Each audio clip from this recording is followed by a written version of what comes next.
माजी खासदार उमेश पाटील आपल्यासोबत आहेत.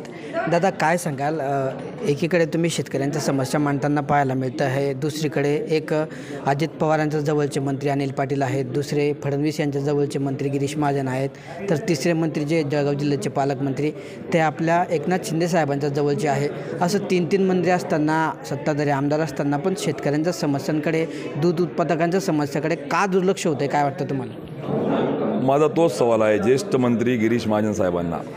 ते ज्येष्ठ मंत्री आहेत, ते नेते म्हणून दूध संघ मी ताब्यात घेतला, मी बँक ताब्यात घेतली म्हणून घेणाऱ्यांना ज्या पद्धतीने तुम्ही क्रेडिट घेतात, नेते म्हणून तुम्ही गौरवतात, तर त्या पद्धतीने उत्तरदायित्व देखील आपलं आहे, हे बांधपण आपण ठेवलं पाहिजे. आणि म्हणून दूध उत्पादकांना जर राज्यातला सगळ्यात निच्चांक खालचा भाव मिळत असेल तर कुठेतरी त्याला वाचा फोडली पाहिजे. ठीक आहे, देऊ शकत नाही तर किमान जो फरक शासनाने ₹8 दिला त्याची तर बोंब पाडा. तिथे प्रस्ताव तुम्ही करत नाही, एकदा नाही तर 4दा मुदतवाढ झाली. 25 March, 31 March, 5 April, 10 April, 15 April, 4 वेळेस मुदतवाढ होऊन तुम्ही प्रस्ताव देत नसाल तर दूध संघावर तुम्हाला त्या ठिकाणी राहण्याचा अधिकार आहे का? तुमच्या मनाला विचारा हो. जो शेतकरी सकाळी 4ला उठून चारा पाणी करतो, संध्याकाळी दूध काढायला माझ्या हाताने दूध निघतं म्हणून लग्न सोडून, मुलाबाळा बायकोला सोडून त्या जनावराजवळ, ती लक्ष्मी देणाऱ्याजवळ जातो, त्यासाठी त्याचं अनुदान तुम्ही लाटत असाल आणि त्याला जर न्याय देत नसाल तर तो पाप तुम्हाला त्या ठिकाणी भोगावं लागेल.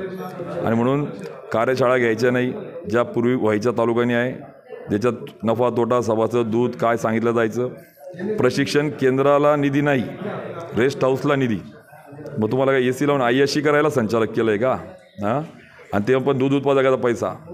चेअरमनला 1 लाखाचा अधिकार होता ना, ठीक आहे, इमर्जन्सी प्रोसेसिंग युनिट म्हणून तुम्ही 1 लाखाचा अधिकार ठेवा. 5 लाखाचा करून घेतला, तुमच्या बापाचे पैसे आहे का ते? दूध उत्पादकाचा टाळूवरचं लोणी खायचं तुमच्या हिंमत कशी होती तुमची?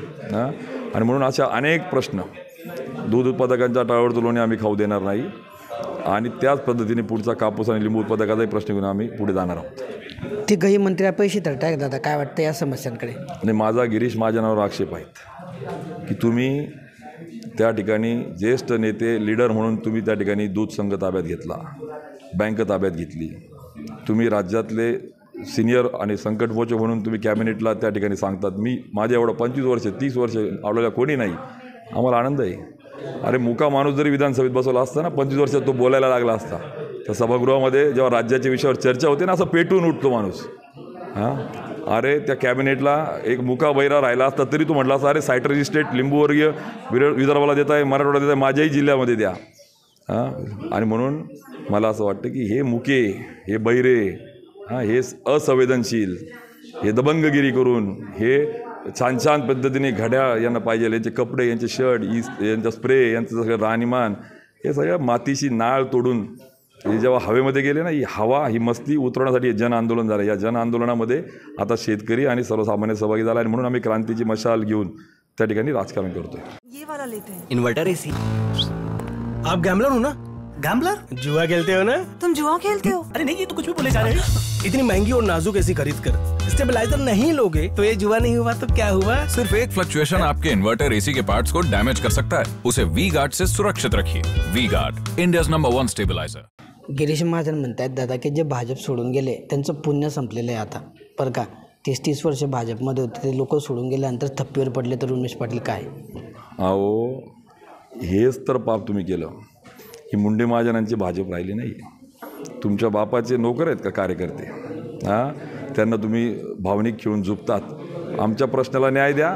तुम्हाला कशाला विनाकारण राजकारण करायचे? पुण्य पापाचा हिशोब लोक करतील ना. मी जे बोलतो त्या प्रश्नावर द्या ना उत्तर. मग मी तुम्हाला सांगतो, माझ्या प्रश्नाला उत्तर द्या. मी जिल्हा बँकेच्या संदर्भात प्रश्न विचारला, मी केळी उत्पादकांचा प्रश्न विचारला, मी कापूस उत्पादकांचे प्रश्न विचारले, मी दूध उत्पादकांचे प्रश्न विचारले, मी लिंबूवर्गीय फळांचे उत्पादन घेणाऱ्या शेतकऱ्यांचे प्रश्न विचारतोय. त्याच्यावर बोला ना तुम्ही. पाप पुण्याचा हिशोब शेतकरी आणि जनता करेल. तुम्ही नाही झाले, तुम्ही संकट मोचक, तुम्हाला काही हनुमान देव झालात का तुम्ही लगेच पाप पुण्याचा हिशोब कराल? त्याचा हिशोब जनता करेल आणि तो दिसेल. त्यामुळे आपण त्या प्रश्नांना न्याय देता येईल का, त्यावर सन्माननीय गिरीश महाजनांनी वेळ द्यावा, खर्ची घालावा. माझ्यावर आरोप करून जर प्रश्न सुटत असतील तर निश्चित करा. मला बदनाम करून प्रश्न सुटत असेल तर मला करा. पण मला असं वाटतं की मूळ प्रश्नाला बगल देऊन विनाकारण मला बदनाम आणि आक्रोश करण्यापेक्षा शेतकऱ्यांचा आक्रोश समजून घ्या. स्वतःला तुम्ही काबिल समजत होता, पण आता पुढच्या निवडणुकीमध्ये म्हणजे बाकीच्या निवडणुकाचं सोडा, चाळीसगावमध्ये तुमचे काय हाल होतील, आता तुमचा संपलेला पिक्चर आहे असं मंगेश चव्हाण म्हणत आहेत. मला असं वाटतं मी त्याचं उत्तर दिलं आहे. तो विषय छोटा आहे, त्यांच्यावर बोलण्या इतके ते मोठे नाही आहे. आज मी जे प्रश्न गेले त्याच्यावर उत्तरं घ्या. हेच तुम्ही मागच्या काळात केलं.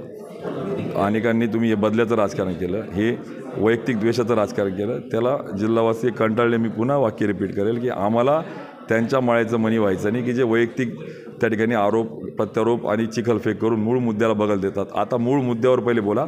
ज्यावेळेस आपली लढाई तेव्हा बोंबपाडा बघू आपण. अर्ज दाखल करायच्या दिवशी जी गर्दी होईल, ते गर्दी पाहून विरोधक जे आहेत ते प्रचार थांबवतील त्यांचा, असं आव्हान दिलं आहे तुम्हाला.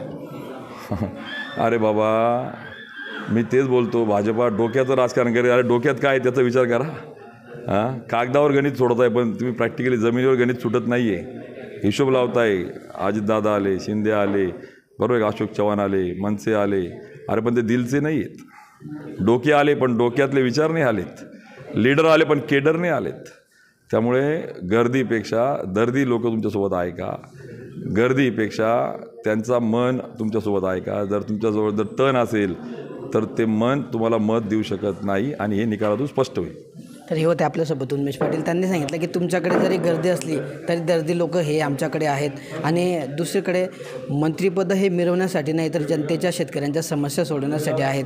त्यामुळे माझ्यावर आरोप करण्यापेक्षा शेतकऱ्यांच्या दूध उत्पादकांच्या समस्यांकडे लक्ष द्या, असं प्रत्युत्तर या ठिकाणी उन्मेष पाटील यांनी दिलं आहे. किशोर पाटील, TV9 मराठी, जळगाव.